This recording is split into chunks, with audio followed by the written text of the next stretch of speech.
Okay, I think we're going to get started. Welcome, everyone. My name is Julie Michaels. I'm with E for the Future, and you're here today joining us to learn about this new publication, the Benefit Cost Analysis of DERs. We're going to give you an overview of this new version of the National Standard Practice Manual. And this webinar today is hosted by LBNL. So once I get my screen moved here, there we go. So I'm going to start off by reviewing our agenda for today. I'm Julie Michaels. I'm with E for the Future, and I'm going to be starting us off by giving you an introduction and background to this work. And then I'll be turning it over to a few folks to delve into the NSPM directly and to give an overview of the major parts of this new manual. Tim Wolf from Synapse Energy Economics and Mike Alter from ICF will be presenting. They are also co-authors of the manual. And then we'll be turning to some next steps as to what we have planned on the horizon in terms of providing support and education around this new publication. And then we want to leave time for Q&A as well. And you will see throughout the webinar, we have placed about 8 different polls, and we hope to get you engaged where applicable to answer some questions about your interest in certain areas and experience in certain areas of benefit cost analysis for DERs. So to start off, for some logistics, you're all muted and you will remain muted throughout the webinar, but please enter your questions in the Q&A box. And Andy Satchwell from Lawrence Berkeley National Lab will be monitoring that Q&A box and raising questions, whether clarifying during the presentation or also during the last part of this webinar, where we will open it up for further discussion. This presentation and a recording of it will be sent to all registrants of this webinar and also posted at LBL's webinar website. So no worries if you can't stay for the duration, or if you'd like to share with colleagues, it will be made available. So first though, before we kick off, we'd like you to tell us a little bit about yourself. So the first thing is just share with us your affiliation, please, just so we have a sense of who's here today, and that we can answer or tailor any of our presentation specifically to the audience. So I'll just give us 15 more seconds on this one. Should be fairly straightforward.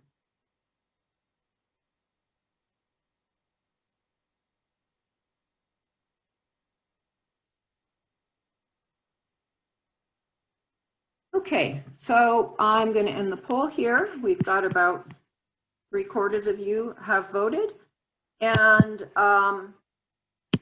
just for everyone's benefit, here are the results.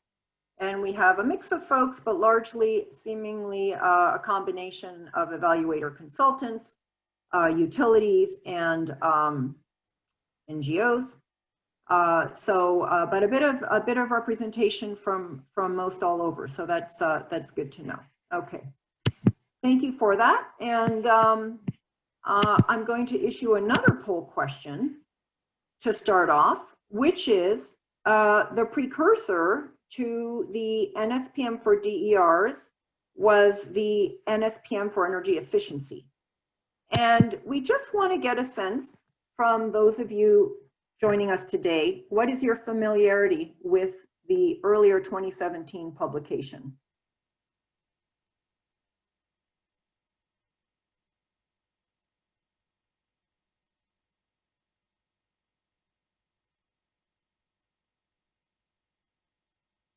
Okay, I'm going to give about 10 more seconds.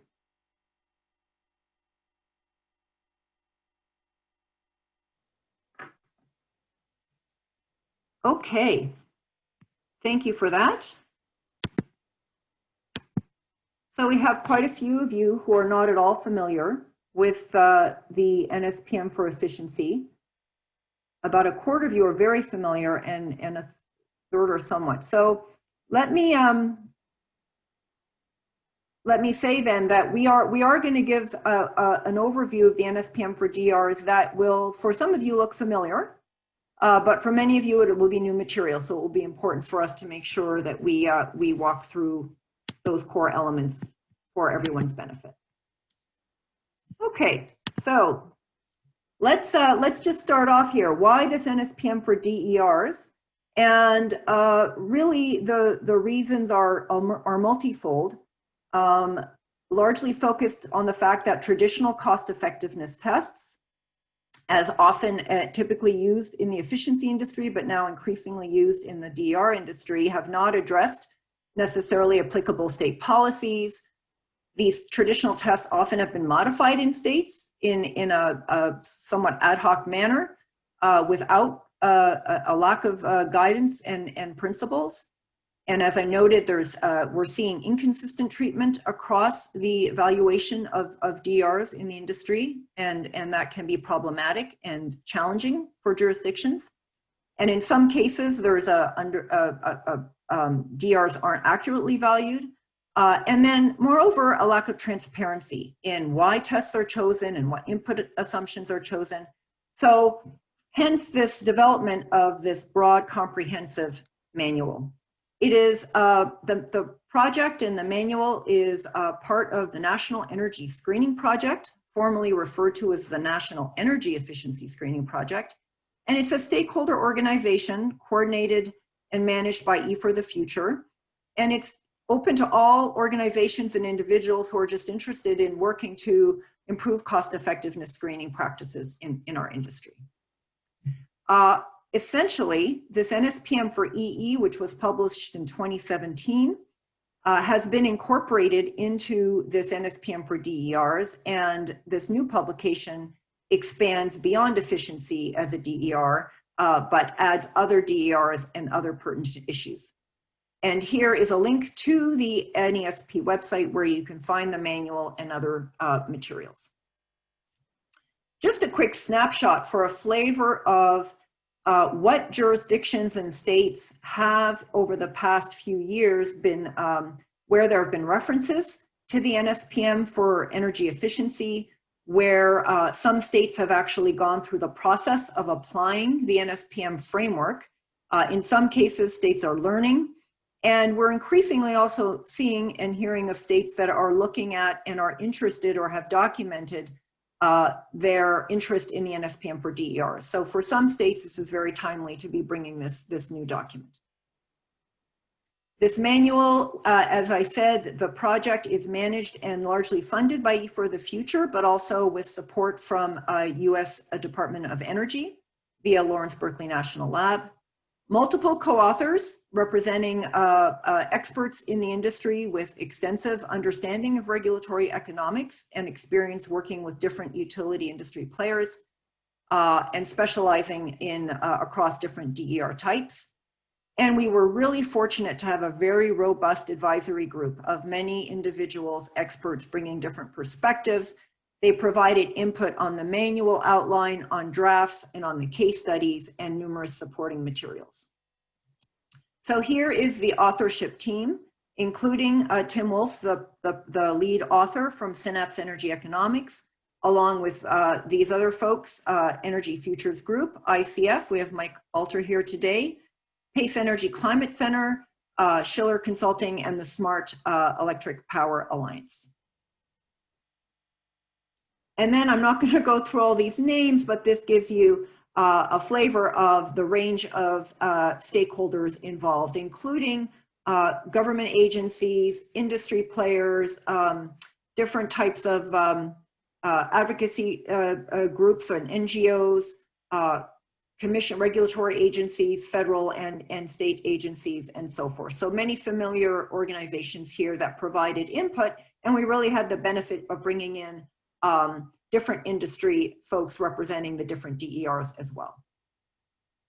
So who's the audience for this document? It's really quite broad.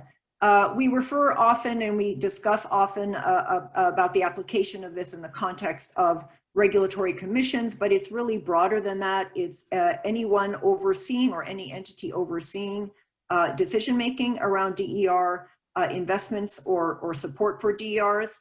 And the purpose is really to provide guidance for valuing these DER opportunities to help support jurisdictional goals and objectives, whether that could be expanding plans, strategies, and programs to a broader set of DERs, whether evaluating non-wire solution type projects, whether incorporating DERs into distribution system type planning, achieving different goals like electrification, like achieving environmental and carbon reduction goals, which is very prevalent in many states. So the purpose really is to help guide that process and to create consistency across the evaluation of DERs. The application of this manual can be really multifold. It can be administrative type programs implemented by utilities or other entities to encourage the adoption of DERs. It can be in the context of procurement, whether built by the utility or procured through third-party vendors, and then pricing mechanisms, and such as those that are designed to compensate for DERs, such as things as time of use rates and so forth. So these are all covered in quite depth in explaining this application within the manual. Some of the examples in the focus tend to address programs, but the concepts and application apply more broadly. So I'm going to give a high-level overview of the scope generally, having really, a major element is a benefit cost analysis framework. And there are 3 components of this, including a set of principles, a multi-step process jurisdictions can take to develop a primary cost effectiveness test, and guidance on when and how to use secondary tests. Tim is going to get into more detail on these as he reviews that major part 1 of the manual that covers the framework.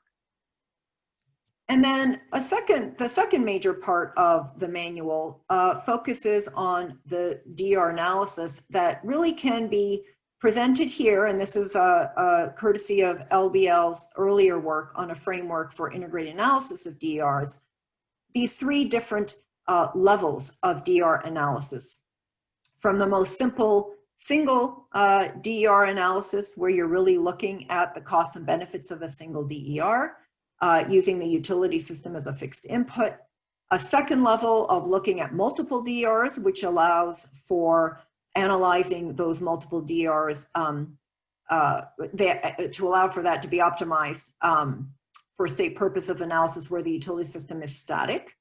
And then, such as in a least cost system approach. And then there is a third level, which allows all resources, utility scale and distributed, to be optimized for stated purpose of analysis. And we talk about these different levels. We have a multi-DER section of the report that is broken down into further applications of multi-DER, whether it's on site, whether it's in a non-wire solution setting, or whether it's in the context of system-wide analysis or dynamic system planning. And Tim and Mike will be explaining that further to you all. So now I'm going to turn it over to Tim Wolf, and he is going to give you an overview of what is in the manual. You're looking here at the table of contents, and then he's going to start walking us through part 1 and part 2 of the manual. So Tim, I'll hand it to you. Okay, thank you, Julie. And thank you all for joining today. Yeah, this is just a high-level overview of all the different pieces of the manual. Part 1 goes into the basic framework, as you can see, the key principles and what considerations need to be made to develop your benefit cost analyses tests. Part 2, think of as a catalog of all the different benefits and costs that might be relevant to DERs. And we describe them. We'll talk more about them in the slides. And it covers some cross-cutting issues there as well. And then for part 3, we go into specific DER types and talk about different factors and different challenges associated with each of them when you're doing benefit cost analyses. Part 4, we talk about multiple DERs and how you put them together and optimize across several. And then we've got a whole list of appendices here, as you can see, that cover issues in a little bit more depth than we were able to in the main body of the manual. Next slide.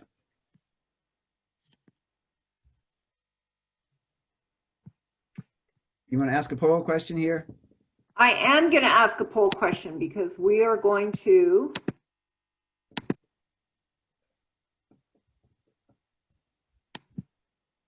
ask you first about to what extent your jurisdiction, where applicable, uses a consistent BCA framework for different DR types.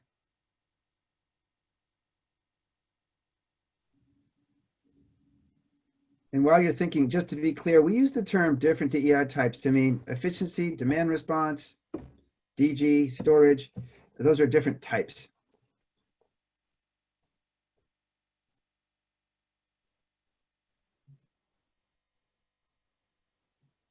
Okay, I'm going to give it probably about 5 more seconds here. I still see the percentage numbers changing.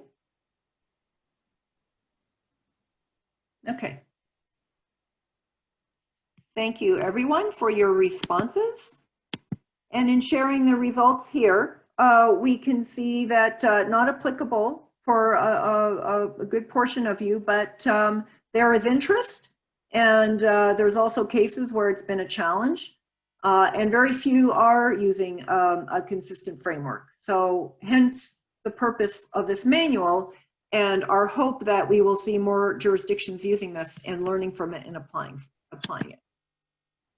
Okay, so I will move on.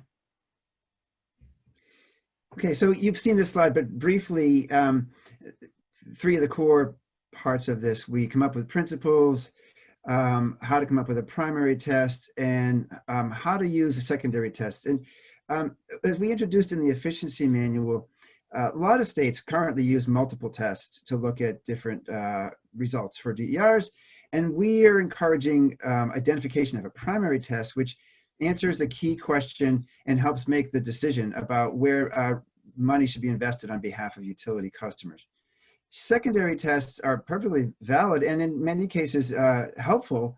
They provide different information from different perspectives and can be used to sort of fill in and answer any additional questions that might exist once you've done your primary test. I'll talk a little bit more about that in a minute. Next slide. So the principles, these are very similar to what some of you have seen in the efficiency manual. We talk about how important it is that DERs be compared with other resources consistently and even among themselves, that the primary test should reflect applicable policy goals as dictated by your own jurisdiction's laws and orders and precedents. There should be symmetry across the costs and benefits. The benefit cost test should account for all relevant and material impacts based upon, and when we say relevant, we mean as driven by your applicable policies. Even if they're hard to quantify, it's important that they at least be accounted for somehow. That conduct a forward-looking long-term analysis and capture incremental costs. The BCAs should avoid double counting, should ensure transparency. And this 8th one we added since the efficiency manual, because there were a lot of questions and comments about it in that manual, where benefit cost analyses should be done separate from rate impact analyses because they answer different questions and they therefore require somewhat different analyses. A lot of overlap, but some differences. And we're happy to talk a whole lot more about that in the Q&A if people would like. Next slide. So this is something that was introduced in the efficiency manual and emphasized here. It's fundamentally important to understand what we're recommending here. It is different than how a lot of tests have been done in the past. On the left, you can see the traditional perspectives you're probably familiar with. These were laid out in the California Standard Practice Manual, and they've been used over and over and over again. in many states, not just for efficiency, but now they're being used for DERs, grid mod, and so forth. The utility system impacts are those that, that's the utility system perspective, and those impacts are intended to be included in any test for this purpose of looking at which resources to invest in. That's why we highlight that in green. It should be included in any test. Outside of that, there's additional impacts on the host customer, and then those reflect the total resource perspective, those plus the utility system. And then finally, the outer circle includes societal impacts. And so those three types of impacts, utility system, host customer, societal, that reflects the societal perspective. What we're saying here is that there are more perspectives than that. It's not as simple as that. The one that's actually more important is what we call regulatory perspective. And that doesn't mean we're just talking about any one regulator or even just the commission itself. We're talking about regulators very broadly to mean any agency that is charged with overseeing, making decisions about resource investments, utility resource investments. So it can include commissions, legislators, boards of munis and co-ops, public power authorities, and so forth. There's probably some we haven't thought of, state energy offices maybe. And so their perspective is somewhat different. They have mandates and directives according to their own provisions and their own statutes around how to look at different costs and benefits and how to weigh, because a lot of this is about weighing costs and benefits and weighing trade-offs. And so those perspectives can vary from one jurisdiction to the next. And so we point out that there's more flexibility in coming up with any one test from this perspective. In one case, you might have a perspective that's fairly narrow, another one might be fairly broad. So that all depends upon the agency and the jurisdiction that we're talking about. And as we'll show in a minute, it may be that the entity that is responsible, the regulator that we're talking about, or regulatory perspective in any one jurisdiction is the same as the other perspectives, the traditional ones that we see on the left, or it might be different. And that's where this gets more interesting is in those situations. Next slide. So you'll see this 5-step process kind of mirrors the policy, the principles that we described just a minute ago.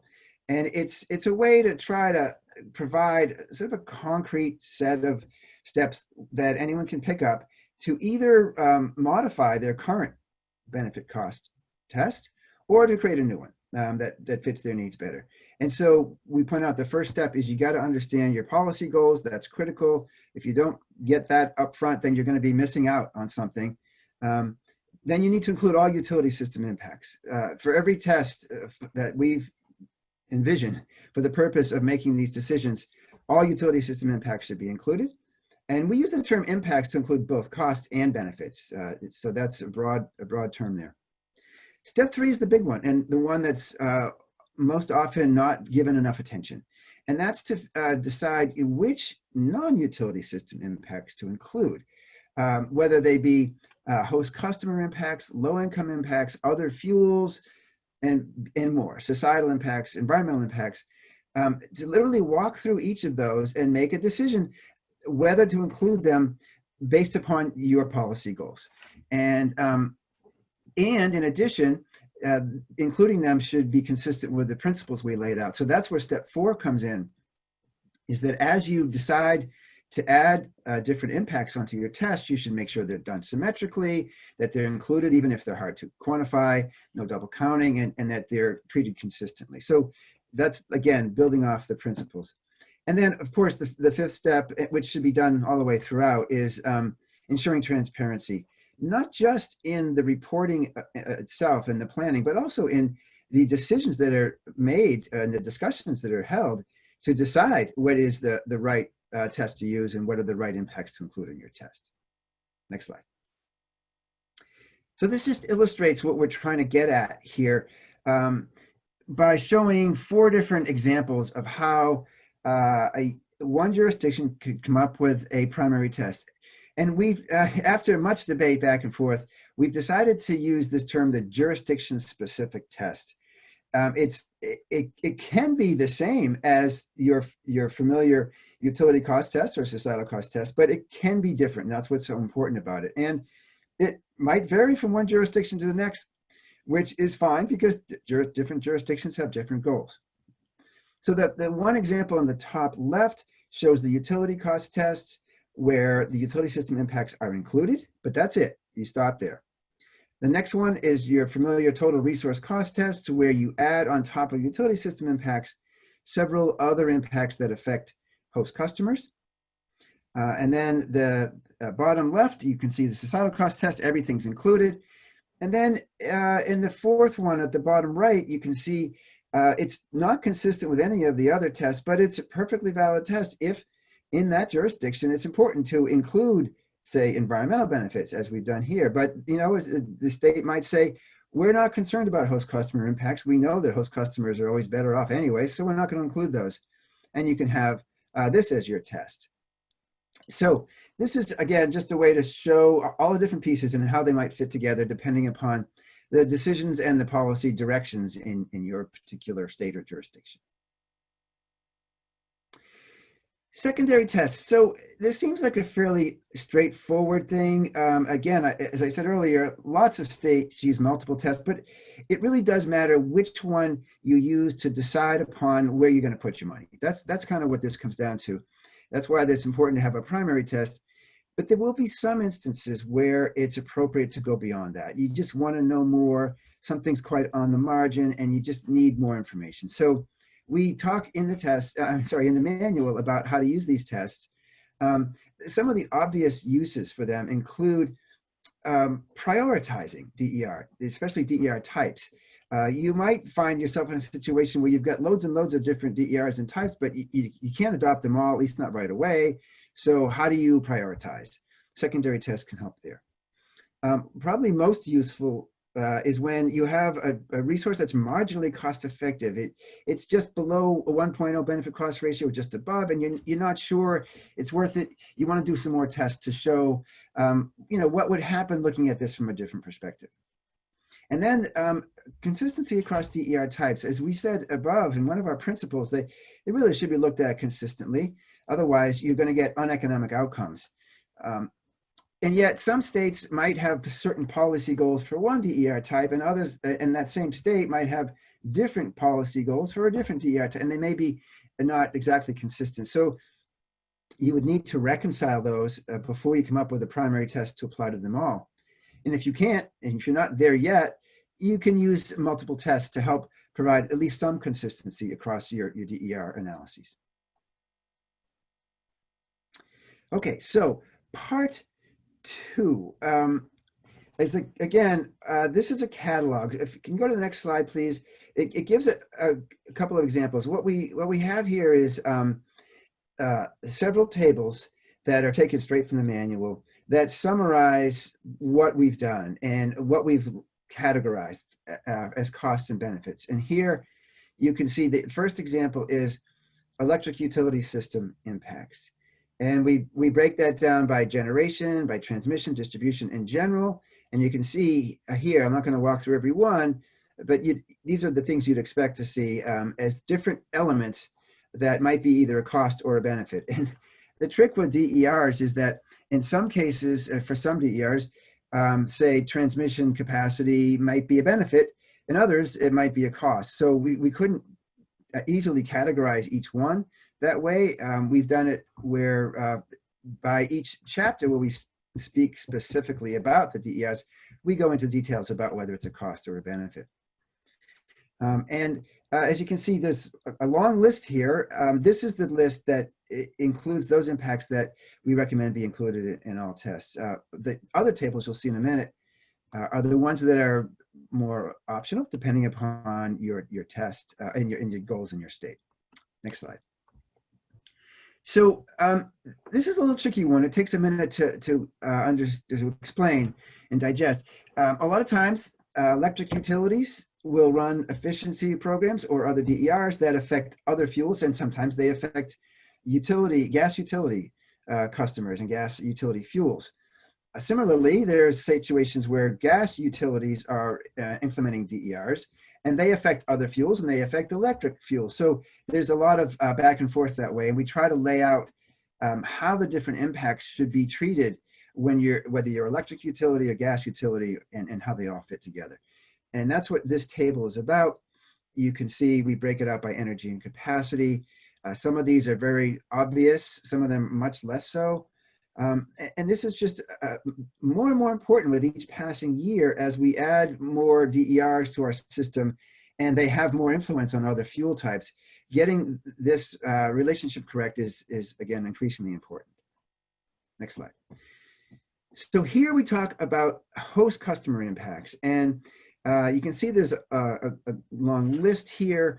Sometimes they pay a portion of the cost. They have transaction costs, interconnection fees, and so forth. Risk, reliability, and resilience. Those can be different from the utility perspective, risk, reliability, and resilience. In some cases, there might be tax incentives and so forth. Now, NEI stands for non-energy impacts. You're probably familiar with the term. That itself is a big topic that is a part of host customer impacts. And so we have tables and text describing what those are. Here you can see this pullout table shows different categories of non-energy impacts and a summary of how we've described them. If you turn to the manual, you'll see that there's paragraphs and sections on each one of these to go into them in some detail. Next slide. And here's a summary of the key societal impacts. There are a lot of societal impacts potentially. Here we kind of categorize them into the obvious ones: resilience and greenhouse gases and environmental and so forth. And again, these are, as I said earlier, optional depending upon what your particular state or jurisdiction, what their goals are. And then I think finally for me, we have a whole chapter on what we call cross-cutting considerations, because there's a lot of impacts or a lot of effects on impacts that just don't fall neatly into the definitions I just described above. And these are summarized here. Some of them are obvious. Temporal impacts are really important, especially as we get to technologies like storage, where timing is everything. Locational impacts becomes more important, especially with things like demand response or non-wire solutions, where you're specifically trying to address locational issues. Interactive effects among DERs becomes more important. We talk about those. Behind the meter versus front of the meter, and in there, just really quickly, the main issue is who controls the resource. If it's the utility, they might have one particular set of goals. If it's the customers, they have a different set. We talked about air emission impacts. The way that different DERs affect those can vary dramatically. Thinking of storage, for example, in one hand, and efficiency on the other. One is fairly simple. Storage can be quite complicated depending upon when you're charging and discharging. Transfer payments and offsetting impacts we can talk about. If you have questions, we can get to those later.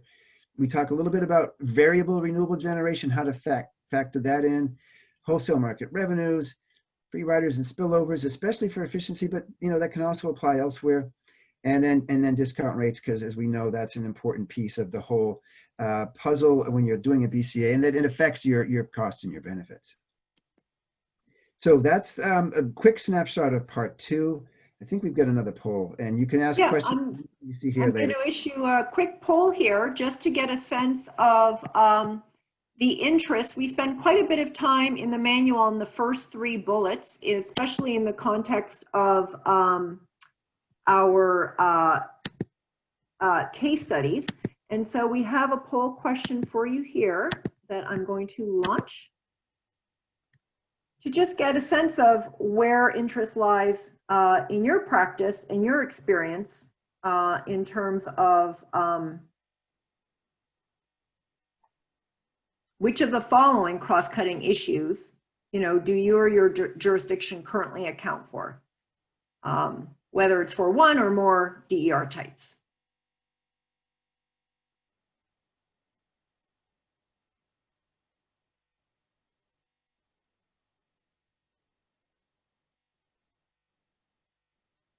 Temporal is timing impacts, the timing of when the DER resource is being used. Locational, of course, speaks for itself. And interactive effects are accounting for the interaction between DER types. Demand response and efficiency is a good example of where the impact of a demand response resource might be lower if efficiency resources are combined and part of that DR demand response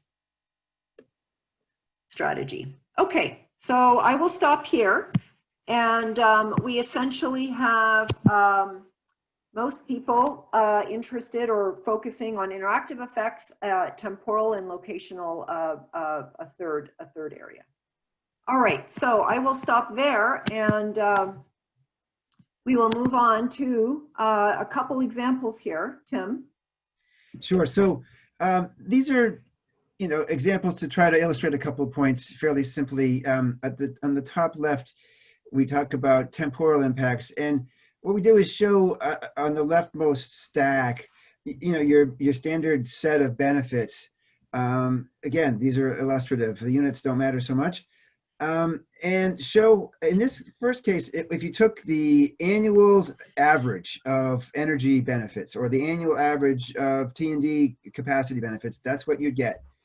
If you instead look at 4 periods per year, say winter on and off and summer on and off, you would get different impacts, having that more granular look at the data. And in this case, we show that you see greater energy and greater T&D benefits, but less greenhouse gas benefits, just because of the nature of this system. And then finally, on the right of that top chart, we talk about, well, if you do this hourly, you get even more granularity, you get even more precision in your data, and here you find greater energy benefits, again, greater T&D capacity benefits, and fewer greenhouse gas benefits. That's just the way the system worked out. Similarly, I could cover the next slide, or we can move on. I'll cover it really quickly. So this chart at the bottom right just does anything for location impacts. And you can see that if you look at the system average benefits, and the one thing that really changes here, the only thing is T&D, avoided T&D costs. If you look at the unconstrained location, the T&D avoided cost may be very small. If you look at the location one where it's constrained, it might be actually quite high. So this is just to show how that can change depending upon how you look at the locational benefits of your DERs. Okay.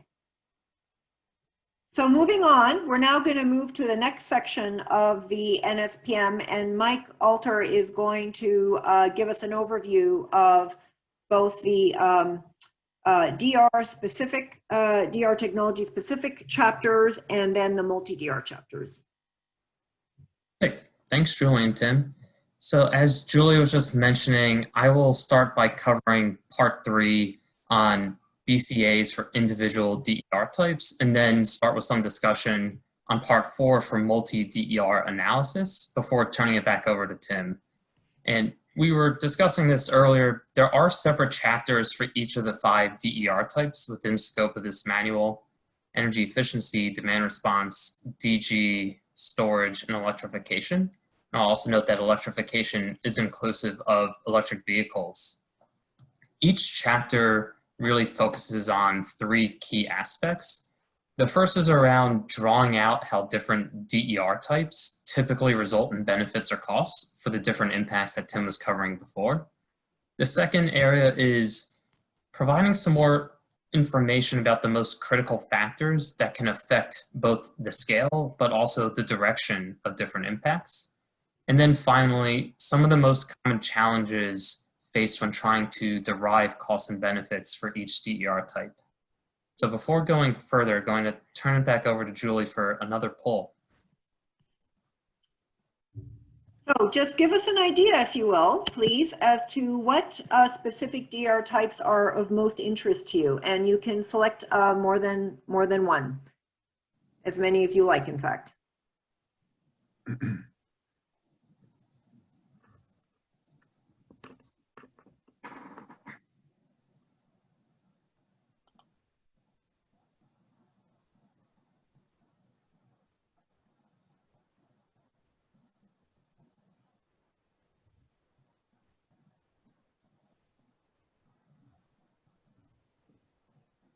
Okay, 5 more seconds.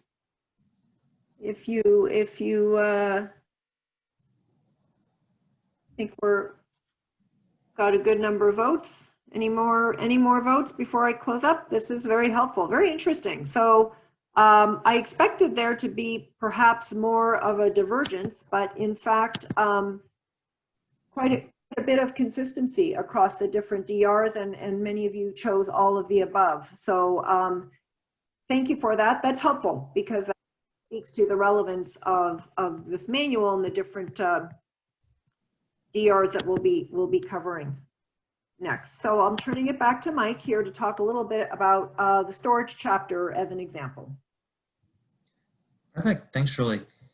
We don't have enough time to cover all 5 of the individual DER types, so I will go through distributed storage as just one example of what each of these individual chapters might look like. And I'll speak to this more fully on the next couple of slides, and Tim had touched on this earlier in the presentation.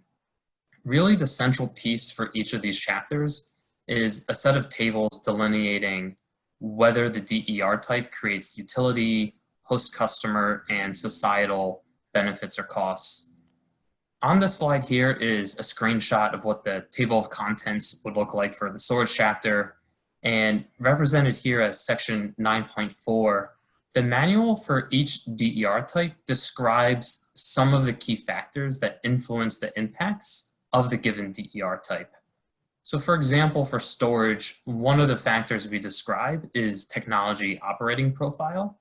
Since storage is capable of withdrawing electricity, injecting electricity, and modulating load, it's really important from a BCA perspective to understand as best as possible when storage is going to be operating in those different modes and the corresponding benefits or costs for each. Now, related to these operating modes, the storage resource's intended operating profile will also have important impacts and implications for the useful life of the resource. So just for instance, as the number of charge, discharge cycles, and depth of discharge increases, the storage resource's expected lifetime is going to inherently decrease. And that's a really important factor for the BCA to account for when trying to estimate the total net present value of that resource type. The chapter then moves on to what we have here as section 9.5 to describe some of the most common challenges for trying to derive the DER type's benefits and costs. And then finally, each chapter concludes by providing some context around the likely impacts of that DER type on utility lost revenues and customer rate impacts. I'll note that the manual has an entire appendix dedicated specifically to considerations around impacts, so definitely something worth diving further into if you're interested in. Next slide. Great. As I mentioned on the last slide, these tables summarizing all the benefits and costs are really the central piece for each of these chapters because we use them as a way to quickly capture what the typical impacts are for the utility system, the host customer, and society for each of these DER types. And it may be difficult to make it out looking at this slide, but we have 4 ways of categorizing each of these impacts. The first is a green dot if it's typically a benefit. The second is a red dot if it's typically a cost. The third is a yellow dot if it means that it's not really possible to definitively conclude for an entire resource type that it's either a benefit or a cost. It really depends more on the specific use case or application of the resource. And then the fourth is a blank or hollow dot to signify that the impact isn't relevant for that DER type. Let me provide just a quick example of each to help further distinguish what we mean here. For benefits, you'll see towards the bottom of this table, risk, reliability, and resilience, all with green dots. These are definitely key focus areas for many storage installations nowadays, especially in light of the ongoing focus on severe weather and natural disasters. For costs, we can use energy generation as an example. We have this marked as a cost to capture the fact that battery energy storage has less than a 100% round trip efficiency. So that just means that it's going to consume more energy than it discharges. There could be scenarios where this is in fact a benefit if there's enough of a price differential between energy consumed and energy discharged, referred to as energy arbitrage. But we wanted to capture the general fact here that storage does consume more than it discharges. And then you'll notice in particular for storage here in this table, there are a lot of yellow dots, meaning it really depends. Storage has many operational modes and potential use cases, and that makes it pretty difficult to definitively state for the entire resource type whether certain impacts are typically a benefit or a cost. One clear example of this, albeit not in this specific table, but a separate table within the report, is around GHG emissions. For GHG emissions, really the key for determining both the direction and magnitude of this impact is understanding how the marginal emissions rate of the charging source for the battery compares to the marginal emissions rate of the resource that the storage displaces when it discharges. There's been a lot of industry focus on this to date, especially in states like California and Massachusetts, as jurisdictions continue to look towards storage as a potential enabler of GHG emissions reduction. Next slide, please. In the upfront summary of the manual, we provide a few consolidated tables, like the one on this slide, to show the side-by-side results of how each of the 5 DER types compares for the various utility system, host customer, and societal impacts. And even from just this one table as an example, you can see that there is some variation between the DER types and how they affect these different impacts. Just as one example here, when it comes to interconnection fees, those are typically only a cost for resources seeking to inject onto the grid. So thinking about distributed generation and storage, but that wouldn't be relevant for energy efficiency, demand response, or electrification. So with that, I want to move into part 4. And next slide, please. We're going to get started with a poll here, so I'll turn it back to Julie. Thanks, Mike. So you'll see here the different chapters on the left side that are covered in the NSPM, this part 4. And in particular, this poll goes to gauging your, pardon me, I had this sharing of results here. Hang on a second, let me get to the next poll question. As to what is your interest in these different areas in the context of BCA analysis?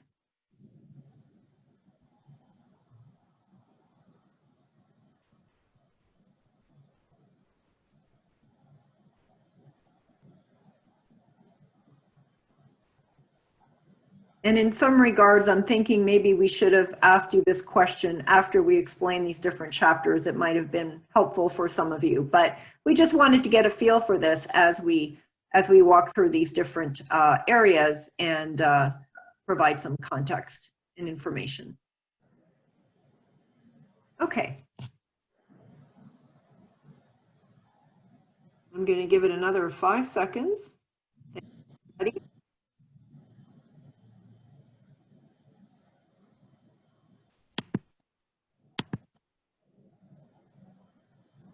Okay, so we have many folks interested in system-wide DR portfolios, followed by non-wire solutions and dynamic system planning. So thank you for that. Great. Okay, back to you. Thanks. And I won't spend much time on this slide. Tim and I are going to get into further detail on each of these chapters in the coming slides. But just to reiterate, the difference between what we're talking about in part 4 versus part 3 is that in part 3, we were really focused on individual DER analysis. But here in part 4, the focus is now on multiple DERs. So if we move to the next slide, chapter 11 really focuses on multiple on-site DERs. That can be pretty broad. It can include residential, commercial, and community levels, including things like buildings, facilities, and campuses. This is one of the emerging focus areas within the energy industry. The DOE has done a lot of work on this, and this is the focus of the case study here. It's all around grid interactive efficient buildings, or GEBs. Again, that's the focus of this case study, but it is worth noting that the chapter is more broadly relevant also for things like microgrids and smart neighborhoods.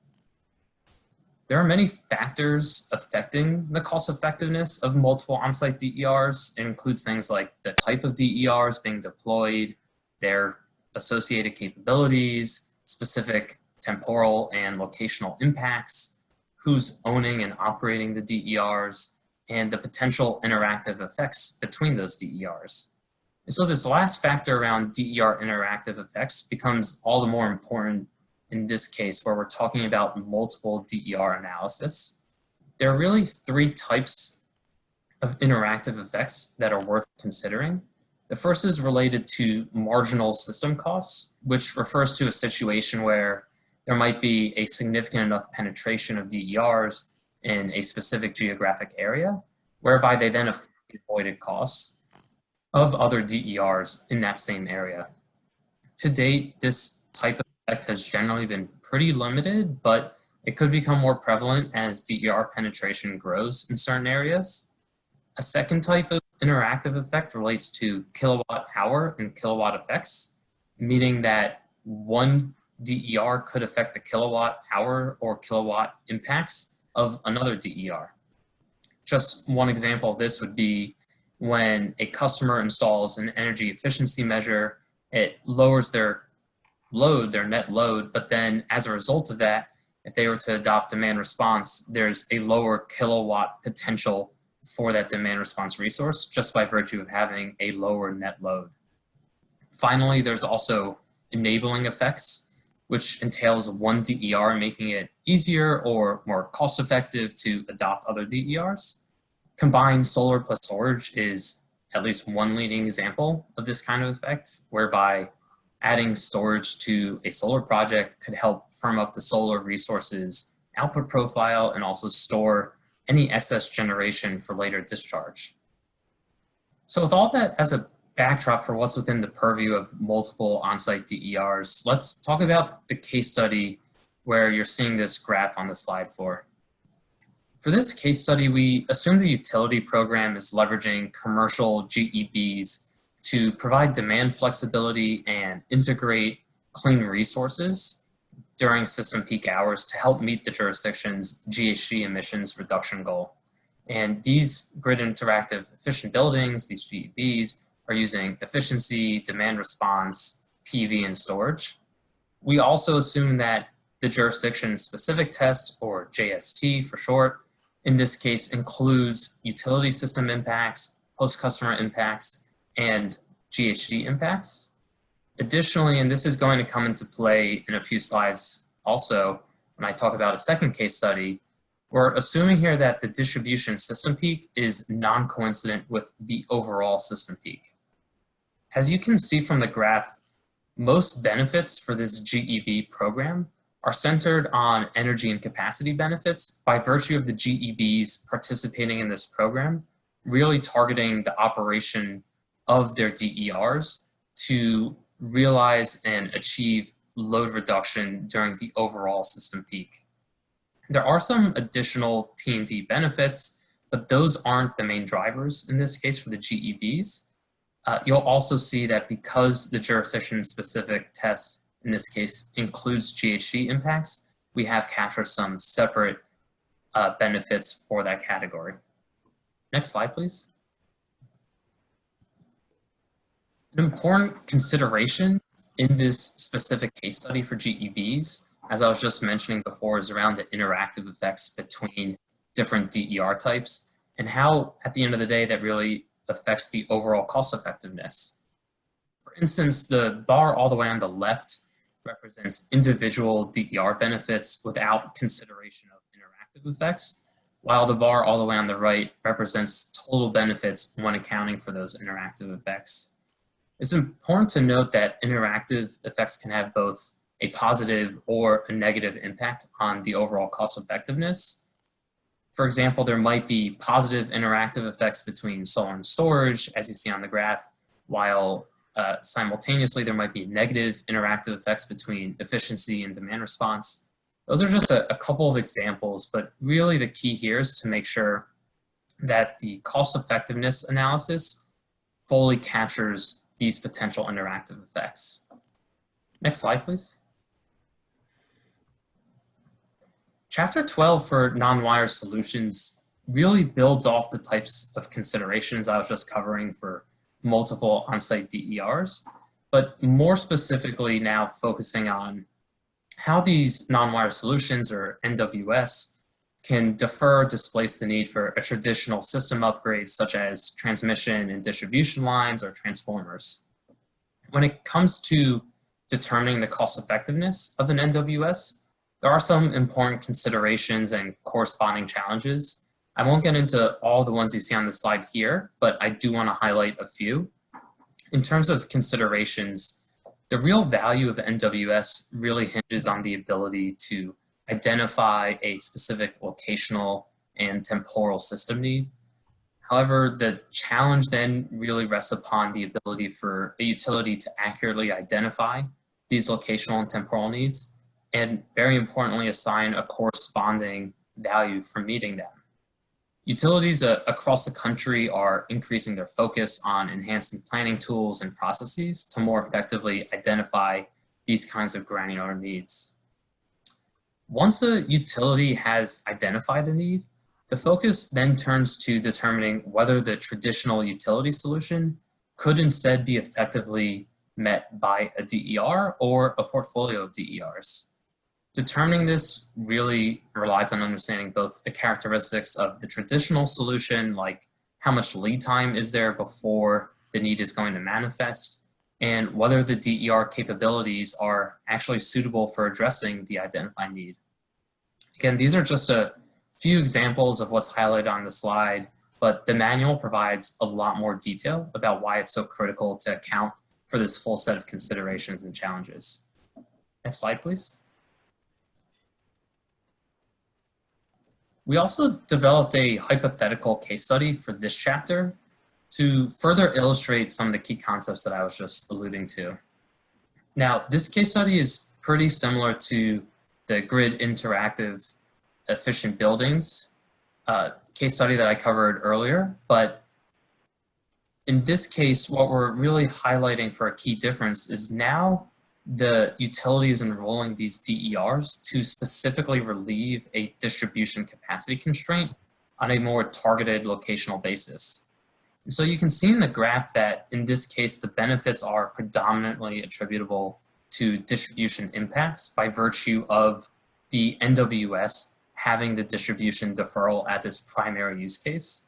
However, the NWS is still able to provide other benefits, including energy and capacity, transmission, host customer, and GHG emissions reductions. So even though the net benefits here are more or less identical to the GEB case study on the earlier slide, the source of the benefits is quite different. And that's why I'm going to come back to this assumption around non-coincident distribution and overall system peaks, because it's very important in this context as it's going to inform the source of benefits. If, for instance, we had instead assumed that those peaks were coincident, you might instead see a more equivalent allocation of the benefits between these different categories, rather than the NWS case study showing a much larger set of benefits being derived from distribution versus the GEB case study having many more benefits derived from energy and capacity. So with that as an overview of chapters 11 and 12, I will kick it over to Tim now to walk you through system-wide DER portfolios and dynamic system planning. Okay, thanks. And I think I'll pick up the pace a little bit so we have time for Q&A. So the question before us here is, how should any one utility or one jurisdiction, mostly a utility, optimize across all DER types across its system? Especially in the absence of a dynamic system planning process like advanced integrated distribution planning and so forth. If you don't have that, like most states don't yet, how do you decide which DERs to prioritize and optimize? First thing is each jurisdiction to achieve this goal should use a single BCA test for all types of DERs. Otherwise, they're going to have inconsistent results. This may require reconciling different policy goals, but anyways, if you want to achieve optimization across your system, this is an important step. And then the key thing after that is identifying what your planning objectives are. And there are often many. In each state, there's often many. For example, one goal might be to implement the most cost-effective. Another might be to encourage customer equity, achieve greenhouse gas goals at the lowest cost, avoid unreasonable rate impacts. One might have the objective of implementing all cost-effective DERs. And then, of course, in most places, it's really a matter of multiple objectives. But what we do is show a couple of examples of how to achieve these. Next slide. And I will say that what we're offering here isn't particularly innovative, but it is helpful in light of benefit cost analysis testing. We're trying to make the point that it's more than just a matter of coming up with a benefit cost ratio and you're done. It's often a matter of thinking through more than that. And as you'll see in a couple of slides, we show ways to do that. So if the planning objective in any one jurisdiction is to implement the most cost-effective, not all cost-effective, but the most cost-effective ones, then you could fairly simply rank them all according to, in this case, net benefits. And you could pick those that have the greatest net benefits. You could do a similar chart with benefit cost ratios and pick those with the highest benefit cost ratios. There's problems with that, but it's one way to do it if that's your objective. Next slide. If your objective is to achieve greenhouse gas goals at lowest cost, then you can take what you've already generated in your benefit cost analyses, and you can create graphs like this, which is a way to show how the different resources will help with reducing greenhouse gases. We put these in terms of net levelized costs, dollars per ton of greenhouse gases on the y-axis, and on the x-axis, we list all the DERs available, and the width shows the magnitude of the greenhouse gas savings. And you can see that some DERs will avoid greenhouse gases at negative costs. They have net savings, and some will have positive costs. And you can stack them up like this, and you can even identify, well, what's the target in your particular state, and then what's the marginal resource for meeting that target. So again, this is just one way. If this is one of your key goals, then you could take the BCA results and put numbers in these kind of form to help you make your decisions. Next slide. And then this is a huge issue, and we haven't really talked much about it in this slide presentation, but we can later. Rate impacts. They're very important to pretty much everybody. And as we add more and more DERs, it becomes even more important. And so we say throughout the manual, first of all, that the rate impact should be assessed separately because they have different implications, and it's important to keep them separate so they don't get conflated. And what this shows is that you'll get different results for different types of DERs. What we have on this slide is really purely hypothetical, just to illustrate a point. Don't take these numbers anywhere.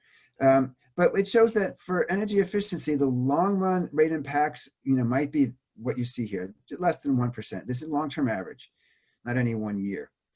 For demand response, it might be reduced rates. For DG, it might be increased rates, and so forth. Storage, electrification, especially in EVs, you'd expect to see reduced rates. Mostly, this is electric rates in this case, because as you increase the demand for electricity, you increase your sales, and that helps to bring in new revenues, and that helps keep rates down. In fact, maybe even push rates down.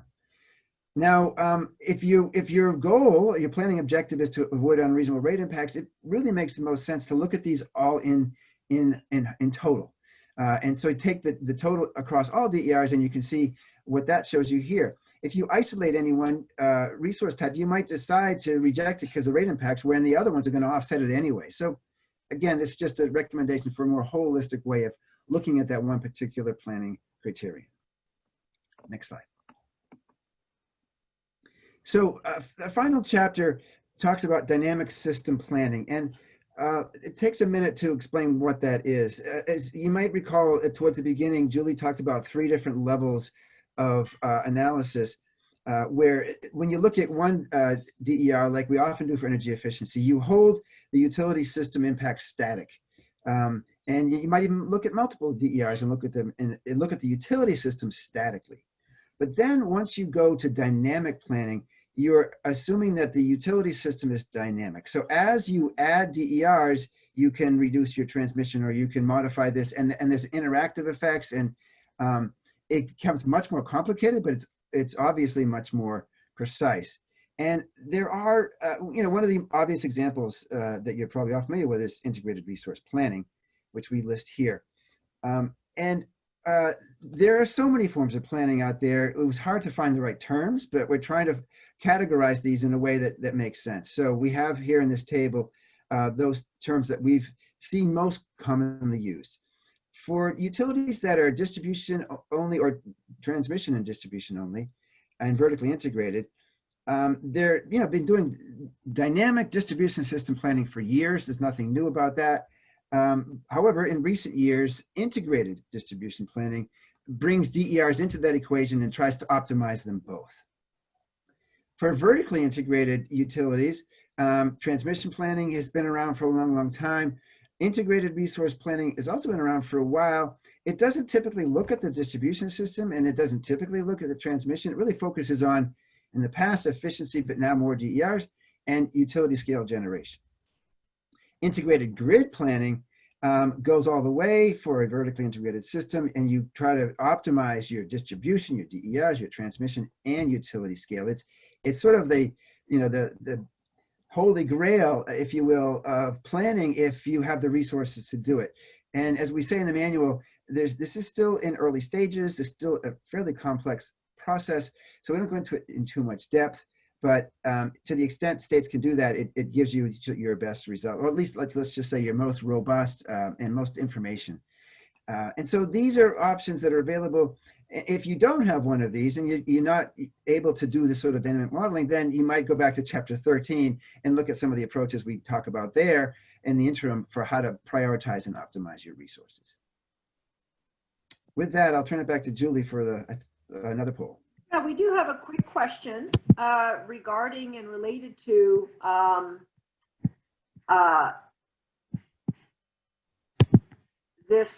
this chapter and the extent to which your state or your experience has been in optimizing DRs across the utility system. So here's a question for you to just help us gauge your experience here.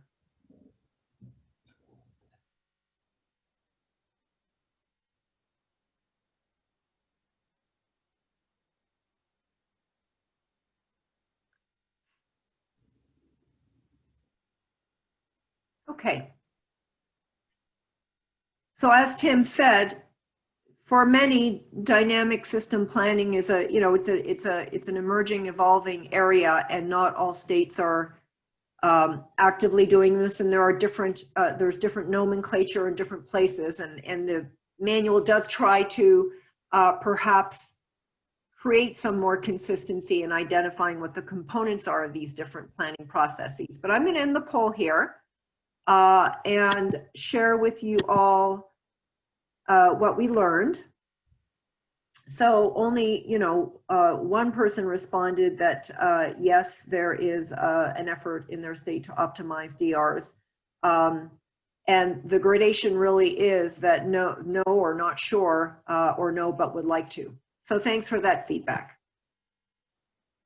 Okay, so at this point here, we're going to finish up our presentation and then provide some time to answer some of your questions that you've provided in the Q&A box. But very quickly, in terms of next steps, the manual is, some 300 pages long. There's a lot of content in it. We will be providing, there's a link here to where you can find more information on upcoming webinars or presentations at different venues.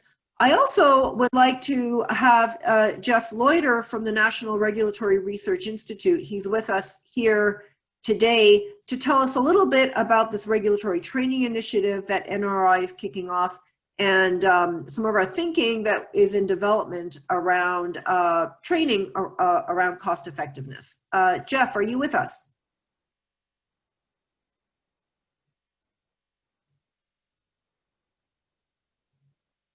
So I don't know if he's unmuted or he can be unmuted, and he may not be able to be unmuted. I'm going to defer to LBL folks to see if we can pull him in. Can you hear me okay? Yes, Hi we there, can. Julie. Can you hear me okay? Great. I can. Thank you. Yeah. As you said, I'll be very brief. So NRRI, we're the research arm of NARUC.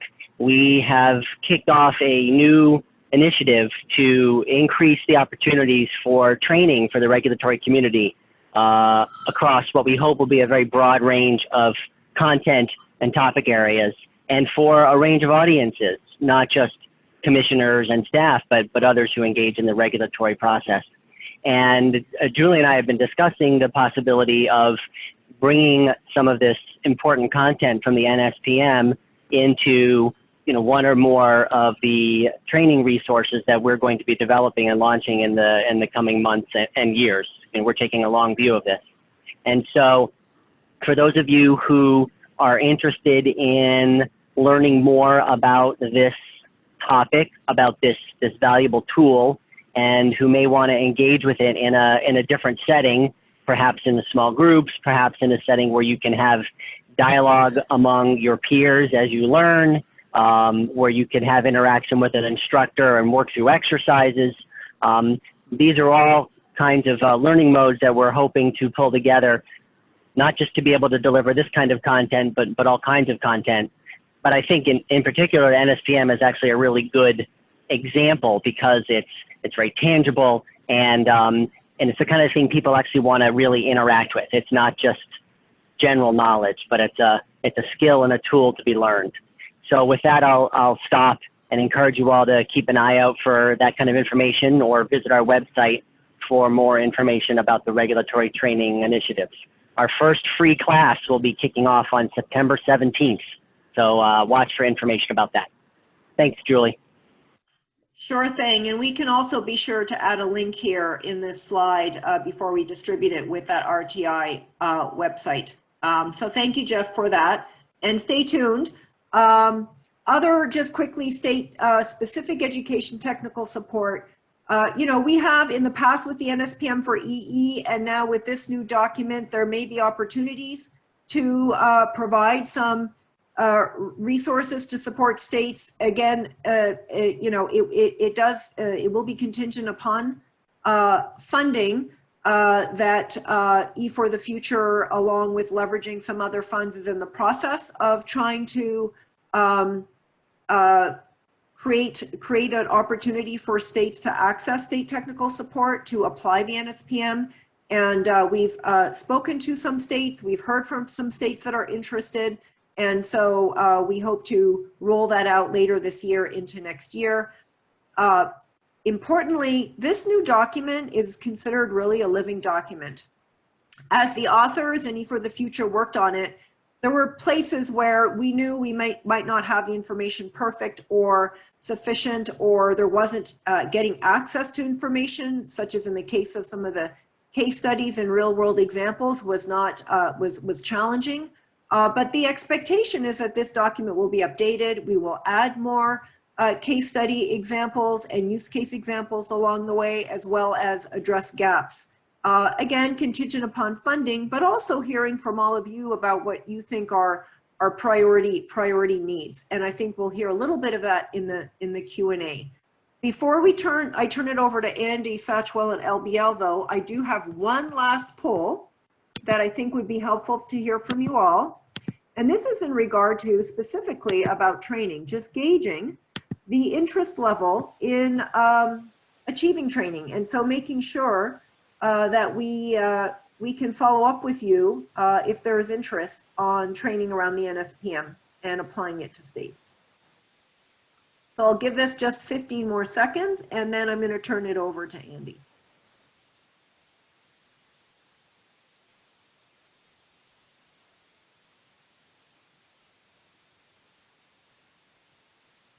Okay.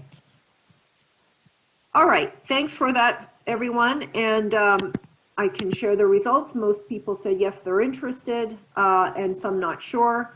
I suppose it's contingent upon certain factors, but thank you. That's very helpful. And with that, Andy. Great. Thanks, Julie.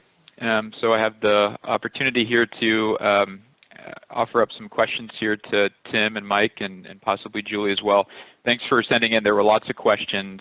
In fact, let me start with one of them that I think is probably important because we will not get a chance to get through all of these. But just maybe this is a question for Julie and possibly Tim. For folks that have questions that are not able to be addressed during the webinar, what's the best way for folks to reach out and contact you if they do have questions about this? I would encourage them to refer to this email address at the bottom of the screen here as a good way to certainly it'll get to me and we can follow up from there. Okay, great, thanks Julie. Maybe we can start with a question about just the selection of the test. And Tim, I think you somewhat alluded to this in your presentation of Chapter 13, but what happens to utilities that operate across multiple jurisdictions? Would they use some specific test that applies to that jurisdiction, and what helps you or the utility decide what's the right test for that particular jurisdiction? Yeah, that is always a challenge for utilities that cover several jurisdictions. It is today, and it probably will be in the future. I don't think that's something we can really solve so much we have solved in the manual. It's just a feature of the way the utilities work and the fact that different regulatory systems require different things.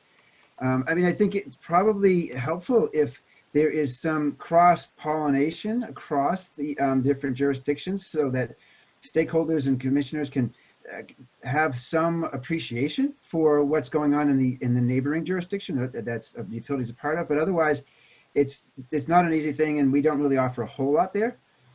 But to the second part of the question, I'll say it really does boil down to what you're trying to achieve with your analysis. It's important to think through, okay, we're trying to make a decision about what resources are going to best serve our customers and what impacts does that imply. And for that purpose, you look to your statutes, your regulations, your guidelines, your precedent as to what your goals are for whether it's efficiency or all DERs. And that's really the bottom line as to what should be used to come up with your primary test. And I will say, I've done this in several states, it's not necessarily cut and dry, it's not straightforward. Often there's a need to have dialogue, stakeholder input, and ultimately a commission decision about how the particular goals in your state relate to, say, the inclusion of low-income impacts or the inclusion of other fuels. Sometimes that requires discussion, stakeholder discussion, and then commissions to kind of weigh in on it. But that's what it comes down to. And I'll say that what we're suggesting isn't different from what a lot of states have done. What we're suggesting is making it completely transparent, letting stakeholders participate, and adhering to the principles that we've laid out. Great, thanks, Tim. There were a couple of questions that came in around non-energy impacts and non-utility impacts. This is obviously a really important topic, so maybe let me ask a couple of questions that came in about that, both to you, Tim, and Mike as well. Can you expand upon how host customer energy and non-energy impacts are taken into account in the benefit cost analyses? One question particularly was interested in the counterfactual host customer baseline determination specifics, but if you could just talk about how these, especially non-energy impacts, are taken into account, I think that would be helpful. Okay, there's a lot there. I'll start, and maybe Mike can chime in if he wants. Regarding the host customer baseline, that comes up, and it's not NEIs. That's like if you're doing especially a demand response program or a storage program, but especially demand response, you have to know how the customer would have, what their consumption patterns would have been prior to the program. And the baseline is absolutely essential to identify what your savings are going to be and therefore what your benefits are going to be. So we talk about a couple of ways of doing that. And that's critical for those resources like demand response, especially where you need to know what would have happened in the absence. NEIs is a different thing where, and I'll give some examples. The things like comfort in your home, increased productivity in your business, transaction costs, and a lot of things that don't fall into energy impacts, but they can have significant impacts on the customers and their willingness to participate. And as you probably all know, for energy efficiency, there's a large body of research on those, and there's a long list of them, and you can turn to different places to get reasonable estimates. We've discovered that for the other DER types, there's a whole lot less research out there, probably because they haven't been around for as long, and probably because they haven't risen to that level of attention. So what we do is we do our best at laying them out, describing what they are, and talking about how they should be included if the customers, the host customer impacts are included.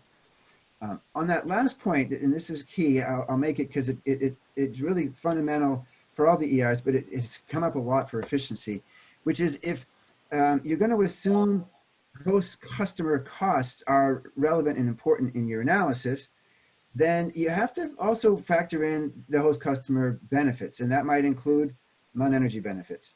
Some states have been unwilling to do that, and our response is, well, if you don't include the benefits, then you can't include the cost because you're violating the symmetry principle. But if you do include the cost and you do include the benefits, then there are ways to come up with estimates for those, and we offer several high-level suggestions for how to do that. Yeah, Tim very thoroughly covered that. The only small things I would add are something that Tim spoke about earlier. It really comes back to the applicable policy goals when thinking about which impacts you want to add once you start to expand beyond just utility system impacts. And then second, as he was referring to, there's a lot of work going on in the industry right now to really think about how do you actually quantify some of these harder to monetize impacts. And so we try to not get into, in the manual, any sort of specific recommendation about how to capture it, but rather here's a framework for how you might decide whether or not you should include it. And if you do, you'll want to think about what an appropriate methodology is to arrive at a proxy value or some other equivalent value that you can plug into your BCA. And I would just add that in the manual, we do have an appendix on approaches to accounting for different impacts, relevant impacts, and there are some resources cited there, or that point you to where you can find some resources on studies or tools to help quantify impacts. It is not exhaustive, but it may be helpful.